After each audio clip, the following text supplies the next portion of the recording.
క్రోతినామ సంవత్సరంలో శాస్త్రోక్తంగా సతచండీ యాగాలు. భక్తులు ఈ నెంబర్లను సంప్రదించండి.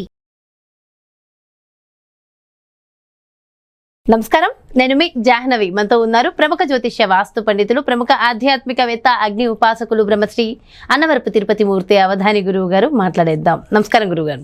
ఓం శ్రీ మహాగణాధిపతయే నమః. గురుగారు, ఈ 2 రోజులలో ఒక 2 సంఘటనలు చాలా విపరీతంగా, అంటే కాస్త బాధాకరమైన సంఘటనలు జరిగాయి. అందులో అంటే ఇబ్బంది అంత లేకపోయినప్పటికీ కాస్త ఇబ్బందికర వాతావరణాన్ని ఇచ్చేవి. అది ముఖ్యంగా డైరెక్టర్ రాజమౌళి గారికి తృప్తిలో ప్రమాదం తప్పిన సంఘటన మనం చూసాము. అదేవిధంగా సద్గురువుకి, ఆధ్యాత్మిక గురువుకి ఒక చిన్న సర్జరీ అవ్వడం కూడా చూసాం. అయితే ఇది నేను ఇప్పుడు అడగడానికి రీజన్ ఏంటంటే, క్రితం వీడియోలో చెప్పారు, కుజ శనుల నుంచి కాస్త ఇబ్బందికర వాతావరణం రాబోతోంది. శని మంత్ర అవుతున్నాడు, కుజుడు రాజు అవుతున్నాడు. ఇది కాస్త ప్రమాదకర వాతావరణం ఉంది. కానీ నేను రుద్రం చేస్తున్నాను, దీనివల్ల ఖచ్చితంగా తృతిలో తప్పిన ప్రమాదాలు అనే మాటలే మీరు వింటారు తప్ప అవి నిజంగా రావు అని మీరు చెప్పారు. అయితే నిజంగా కూడా అలాంటి వార్తలే మనం విన్నాం ఈ 2 రోజుల్లో. అయితే నిజంగా ఖచ్చితంగా ప్రమాదం జరగాల్సినవి తృతిలో తప్పడానికి కారణం మీరు మొదలుపెట్టిన 28,000 రుద్రాలేనంటారా? ఎప్పుడు కూడా మనం మొదలు పెట్టడం వలనే వాళ్ళకి మంచి జరిగింది అనుకోకూడదండి. బహుశా వాళ్ళకి మంచి జరిగేటువంటి యోగం ఉంది కాబట్టి మనం మొదలుపెట్టి ఉండొచ్చు. అంటే శంకర సాక్షాత్తు సంకల్పం మొదలు పెట్టడానికి కొన్ని రోజుల ముందు నుంచి మనం అనుకుంటున్నాం. బహుశా అవతల వ్యక్తికి ఏదో ప్రమాదం పొంచి ఉండవచ్చు, దాని నుంచి కాపాడాలంటే ఒక మంత్ర ప్రభావం కావాలి కనుక నేను నిన్ననే మొదలుపెట్టి ఉండవచ్చండి. అది నేను మొదలు పెట్టడం వల్లనే వాళ్ళకి ప్రమాదం తప్పిందనే మాట చెప్పకూడదు, దోషం అది. మరి ఎక్కడో ఉన్నారు, ఎక్కడున్నప్పటికీ కూడా గొడుగు కింద ఉంటే ఎప్పుడు కూడా తడవరు. అంతా ఆకాశం కింద ఉన్నప్పుడు మరి భూమి మీదే ఉన్నారు. ప్రమాదం అనేటువంటిది అన్ఎక్స్పెక్టెడ్గా వచ్చేటువంటిదే కానీ ఎవరు కూడా కావాలని చేసేటువంటిది కాదు. యోగో ధ్యానం సదా సాంఖ్యం విద్యా శిల్పాధికర్మచ. ఏ యోగం, ఏ మంత్రం, ఏ అనుష్ఠానం, ఏ జపం, ఏ తపం, ఏ క్షణంలో ఏ మనిషిని ఎట్టుంచి ఎలా కాపాడుతుందనేటువంటి ఒక రకంగా చెప్పాలంటే దీన్ని మనం ఒక ఇదిగా తీసుకోవచ్చు. ఎందుకంటే ఈ యొక్క విధానం అనుసరించాము, వాళ్ళకి ఇబ్బంది లేకుండా బయటపడ్డారనేటువంటిది అంటే భగవంతుడి యొక్క నిదర్శనం అనేటువంటి విషయంగా కూడా దీన్ని మనం తీసుకోవచ్చు. ఎందుకంటే ఇప్పుడు మీరు అన్నారు, అదే తిరుతిలో తప్పిన ప్రమాదాలు, ఘోర ప్రమాదం తప్పింది, ఇవే మాటలే మనకు వింటాం. చాలా ప్రమాదాలు చిన్న వాటితో తప్పిపోతాయని కూడా తిప్పుకోవడం జరిగింది.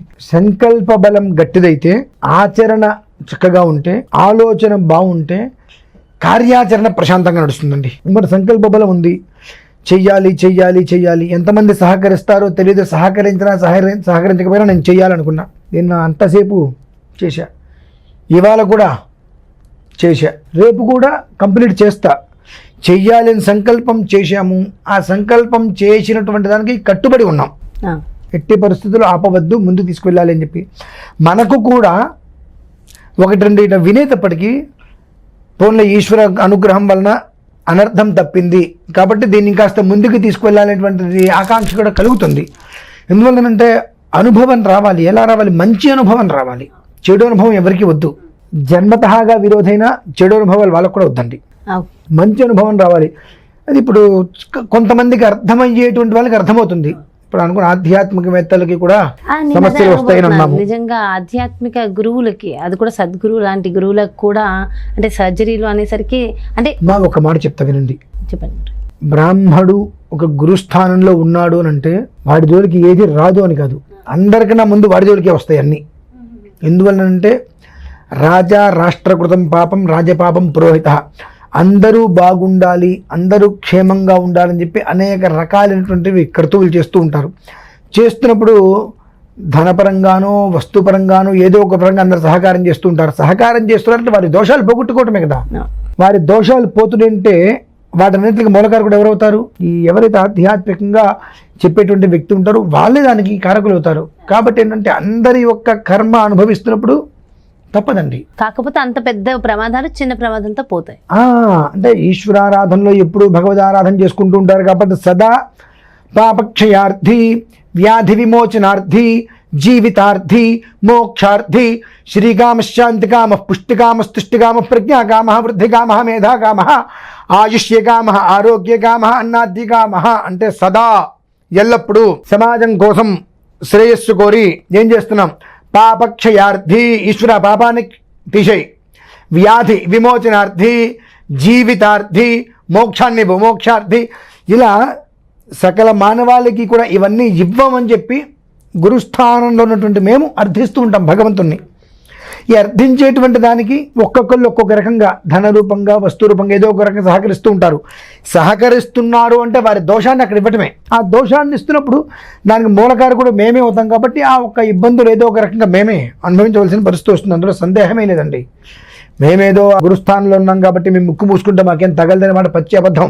అందరికీ తగిలేదు ఒకటైతే మాకు 10 ఎత్తులు తగులుతుంది ఖచ్చితంగా. దాని నుంచి కూడా భగవంతుడు మమ్మల్ని కాపాడుతూ ఉంటాడు. ఇతః పూర్వం ఇతః పరం, ముందు వెనక తర్వాత అన్నట్టుగా చేసేటువంటి మనం చేస్తూ ఉండగా కొన్ని అనుభవిస్తున్నప్పటికీ కూడా మనం చేసేటువంటిది చేయకుండా ఆపకుండా కనుక ఉన్నట్లయితే మనల్ని కూడా భగవంతుడు కాపాడతాడు. అంటే అదే అనిపించింది నాకు. నిన్న సంకల్పం చేసి మొదలుపెట్టిన అనంతరము వారికి ఇట్లా త్రుటిలో ప్రమాదం తప్పిందనటము, సద్గురువుకి జరిగిందనటం నిజంగా అనుకున్నా. భారతదేశానికి పట్టినటువంటి దుర్గతిని భగవంతుడు వదిలిస్తున్నాడు కనుక సంకల్పం చేసిన వెంటనే ఈ రెండు భగవంతుడు చూపించాడు అంటే అందరికీ కూడా దీన్ని జాగ్రత్తగా చేసుకున్నట్లయితే కనుక అన్ని రకాల దుర్గతులు వెళ్ళిపోయి సద్గతులు ప్రతి మనిషికి వస్తాయి అని చెప్పి భగవంతుడు ఒక రకంగా అందరికీ తెలియజేసే ప్రయత్నం చేశాడు నేను అనుకున్నా. అంటే వీళ్ళు సెలబ్రిటీస్ కాబట్టి మనకు తెలుస్తుంది, తెలియని వాళ్ళు ఎందరో తృతిలో తప్పు ఉండొచ్చు, ప్రమాదాలు అంతే కదా. అంటే అదే ఇప్పుడు మనం కొన్ని చూస్తుంటాం. సామాన్యమైనటువంటి వ్యక్తి కాళ్ళు గాజు పెంకి దిగితే అసలు పట్టించుకోరు. అదే ఒక సెలబ్రిటీకి కాళ్ళు ముళ్ళు దిగింది కుట్టుతాడు, ఒక కాలు కింద పెట్టారు, ఇంకో కాలు పైన పెట్టారని చెప్పి 100 సార్లు చూపిస్తూ ఉంటారు. అంటే ఏంటంటే 10 మందికి తెలియాలంటే అవతల వ్యక్తి 100 మందికి తెలిసిన వ్యక్తి అవ్వాలి. కాబట్టి అలా అటువంటి వాళ్ళకి చిన్న ఇన్సిడెంట్ లాంటిది ఏదైనా జరిగి అందులో నుంచి బయట కనుక పడ్డారు అంటే కనుక తద్వారా సంకల్పం జరిగింది కాబట్టి త్రుటిలో తప్పిన ప్రమాదం అనే మాటే మనం అన్నాం, అంతకుమించి ఏమని లేదు. ఏ మాట అయితే మనం అన్నాం అదే మాట అక్కడ వచ్చింది కనుక ఇది యథార్థం.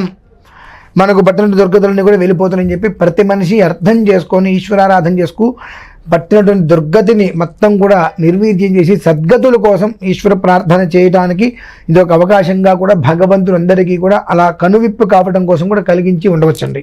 ఓకే, సో రుద్రం చేయడం వల్ల కూడా నిజంగా 100% ఇలాంటి రుద్రము చేయడం వల్ల కూడా కాదు, రుద్రం చేయడం వల్లే ఇలాంటి మంచి జరిగే రుద్రము చేయడం వల్ల. నిన్న వచ్చారు, ఇంటికి వచ్చి చెప్పుకున్నారు, ఆఫీస్కి వచ్చారు, అదే శివరాత్రికి వచ్చారు దంపతులు పెద్దవాళ్ళు. 8వ తారీఖు శివరాత్రి పూర్తయింది, ప్రసాదం అది ఇచ్చాను, తీసుకెళ్ళి వెళ్ళారు. ఆ రోజు కొన్ని విషయాలు చెప్పా, ఈశ్వరుడు ప్రాణాన్ని ఎలా కాపాడుతాడు ఏంటనే విషయం. 10వ తారీఖు ఆయనకి హార్ట్ స్ట్రోక్ లాగా వచ్చేసిందిట. వాళ్ళ అబ్బాయికి ఫోన్ చేశారు, హాస్పిటల్కి వెళ్ళినట్లు ఏదో చెప్పారట. ఏం అక్కర్లేదు, ఇది వేసుకోండి, యాంజియోగ్రామ్స్ కానీ ఏం అవసరం లేదు, హ్యాపీగా బయటకు వచ్చేసేస్తారు అన్నారు. అవి నిన్న పరిగెత్తుకుంటూ వచ్చి ఈశ్వరుడు అనుగ్రహమేనండి, ఇవాళ నేను ఇలా ఉన్నానంటే పసుపు కుంకాలు నాకు ఈశ్వరుడు ఇచ్చాడని చెప్పుకుంటే అనిపించింది. ఈశ్వరుని నమ్ముకున్న వాళ్ళకి అనర్థాలు ఎందుకు వస్తాయి? కానీ భగవంతుడు పరీక్ష పెడతాడు. ఆ పరీక్షను నువ్వు భగవంతుడు పెట్టిన పరీక్షగా నువ్వు తీసుకుంటావా, భగవంతుడికి నేను చేస్తున్నా కాబట్టి నాకు నష్టం కలిగింది అనుకుంటావా అని చూస్తాడు ఆయన. హాయిగా ఇంటికి వచ్చారా, హాయిగా అక్కడ కుర్చీలో కూర్చోమని ఆయన కాదని చెప్పి కింద కూర్చొని అసలు అట్లానే ఆయనకుంటే ఒక 60 సంవత్సరాలు ఎంత ఉంటాయి, కుర్చీలో కూర్చుండయ్యా ఇబ్బంది పడతానంట. లేదు అని చెప్పి కింద కూర్చొని లేచి ఆ తర్వాత పడుకొని సాష్టాంగ నమస్కారం చేస్తే నాకు అనిపించింది, ఈశ్వర నువ్వే కాపాడాలి తండ్రి. అంటే నిన్ను సదా ధ్యానించిన వాళ్ళకి నీ యొక్క రూపాన్ని, నీ యొక్క అనుగ్రహాన్ని ఈ రకంగా కలిగిస్తావా అని చెప్పి ఒక క్షణం నాకు ఆశ్చర్యం, ఆనందం రెండు కలిగినండి. ఇక్కడ వాళ్ళు కూకట్పల్లిలోనే ఉంటారు. చాలా ఆనందంగా ఉంది గురుగారు ఇలాంటి విషయాలు వింటుంటే. థ్యాంక్ యూ సో మచ్, నమస్కారం. ఎస్, చూసారు కదండి, మరి అంటే ఎంత పెద్ద ప్రమాదాలు పొంచి ఉన్నా అవి త్రుతిలో తప్పిపోయే అద్భుతమైన అవకాశం ఆ రుద్రుణ్ణి మనం పూజించడం, ఆ రుద్రుణ్ణి మనం జపించడం. మరి అలాంటి 28,000 రుద్రాలతో గురువుగారు ప్రత్యేకమైన పూజని సంకల్పం చేసి మొదలు పెట్టారు కదా. చాలా చాలా సంతోషంగా, చాలా చక్కగా జరుగుతూ ఉంది. మరి ఈ ప్రత్యేకమైన పూజలో మీరు కూడా పాల్గొనాలి, గురువుగారి అపాయింట్మెంట్ కావాలి అనుకుంటే వెంటనే క్రింద డిస్ప్లే అవుతున్నటువంటి నెంబర్స్కి కాల్ చేయండి. నమస్తే. సుమన్ టీవీలో మీ పర్సనల్ అండ్ బిజినెస్ ప్రమోషన్స్ కోసం కింది నెంబర్కి కాంటాక్ట్ చేయండి.